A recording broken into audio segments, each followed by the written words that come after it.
ವಸ್ತುನಿಷ್ಠತೆ, ವಿಶ್ವಾಸಾರ್ಹತೆ, ನಿಖರತೆಗಾಗಿ ನೋಡ್ತಾ ಇರಿ ನ್ಯೂಸ್ ಪುತ್ತೂರು, ಜನಮನದ ಪ್ರತಿಧ್ವನಿ. ಶುಭ ಸಂಜೆ. ನಾನು ಶ್ರೀಮಾ. ಇಂದಿನ ಮುಖ್ಯಾಂಶಗಳು: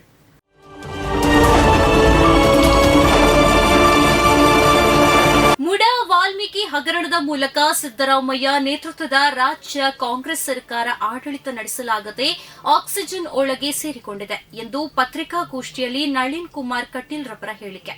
ಮುಡಾ ವಾಲ್ಮೀಕಿ ಸೇರಿದಂತೆ ಹಲವಾರು ಹಗರಣದ ಮೂಲಕ ಭ್ರಷ್ಟಾಚಾರದಲ್ಲಿ ತೊಡಗಿರುವ ಸಿದ್ದರಾಮಯ್ಯ ನೇತೃತ್ವದ ಕಾಂಗ್ರೆಸ್ ಸರ್ಕಾರ ಆಡಳಿತ ನಡೆಸಲಾಗದೆ ಆಕ್ಸಿಜನ್ ಒಳಗೆ ಸೇರಿಕೊಂಡಿದೆ ಎಂದು ದಕ್ಷಿಣ ಕನ್ನಡ ಜಿಲ್ಲಾ ಮಾಜಿ ಸಂಸದ ಬಿಜೆಪಿ ಮಾಜಿ ರಾಜ್ಯಾಧ್ಯಕ್ಷ ನಳಿನ್ ಕುಮಾರ್ ಕಟೀಲ್ ಲೇವಡಿ ಮಾಡಿದ್ದಾರೆ.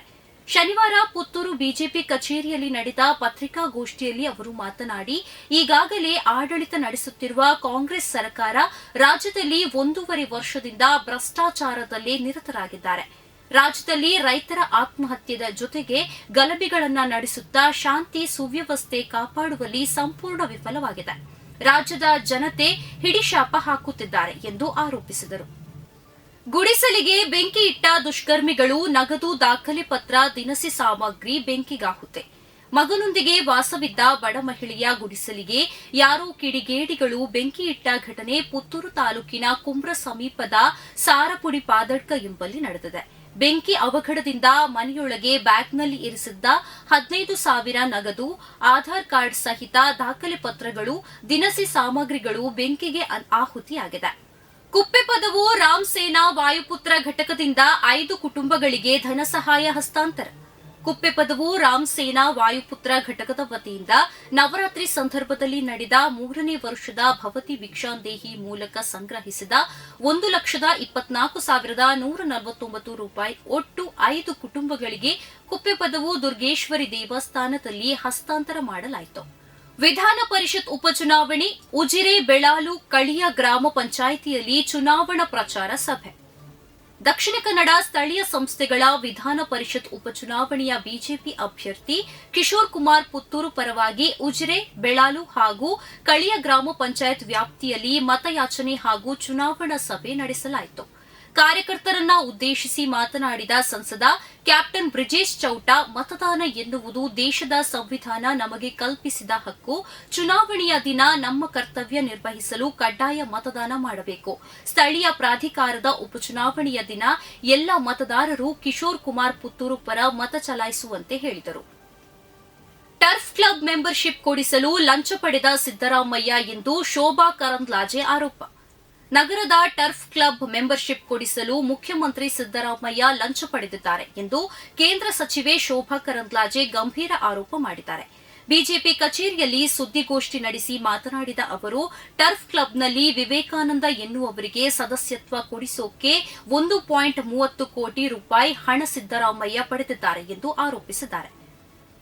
ಪ್ರಹ್ಲಾದ ಜೋಶಿ ಸಹೋದರ ಸಹೋದರಿ ವಿರುದ್ಧ 2 ಕೋಟಿ ರೂಪಾಯಿ ವಂಚನೆ ದೂರು. ನನಗೆ ಸಹೋದರಿಯೇ ಇಲ್ಲ ಎಂದು ಸ್ಪಷ್ಟನೆ ನೀಡಿದ ಜೋಶಿ, ಲೋಕಸಭಾ ಚುನಾವಣೆಯಲ್ಲಿ ಸ್ಪರ್ಧಿಸಲು ಬಿಜೆಪಿ ಟಿಕೆಟ್ ಕೊಡಿಸುವುದಾಗಿ ವಂಚಿಸಿದ ಆರೋಪದ ಮೇಲೆ ಕೇಂದ್ರ ಸಚಿವ ಪ್ರಹ್ಲಾದ್ ಜೋಶಿ ಸಹೋದರ ಗೋಪಾಲ್ ಜೋಶಿ, ಸಹೋದರಿ ವಿಜಯಲಕ್ಷ್ಮಿ ಜೋಶಿ ಸೇರಿ 3 ವಿರುದ್ಧ ಬೆಂಗಳೂರಿನ ಬಸವೇಶ್ವರನಗರ ಪೊಲೀಸ್ ಠಾಣೆಯಲ್ಲಿ ಎಫ್ಐಆರ್ ದಾಖಲಾಗಿದೆ. ಮುಡಾದ ಪ್ರಮುಖ ದಾಖಲೆ ಪತ್ರಗಳೇ ನಾಪತ್ತೆ. ಇಡಿ ಪರಿಶೀಲನೆ ವೇಳೆ ಭೂ ದಾಖಲೆಗಳು ನಾಪತ್ತೆಯಾಗಿರುವುದು ಬಯಲು. ಮುಡಾ ಸೈಟ್ ಹಗರಣಕ್ಕೆ ಸಂಬಂಧಿಸಿದಂತೆ ಇಡಿ ಅಧಿಕಾರಿಗಳ ಕಾರ್ಯಾಚರಣೆ ವೇಳೆ ಅಚ್ಚರಿದಾಯಕ ಸುದ್ದಿ ಹೊರಬಿದ್ದಿದೆ. ಮೈಸೂರಿನ ಮುಡಾ ಕಚೇರಿಯಲ್ಲಿ ಇಡಿ ಅಧಿಕಾರಿಗಳ ದಾಳಿ ವೇಳೆ 1992ರ ಪ್ರಮುಖ ದಾಖಲೆಯೇ ನಾಪತ್ತೆಯಾಗಿರುವ ಪ್ರಕರಣ ಬೆಳಕಿಗೆ ಬಂದಿದೆ.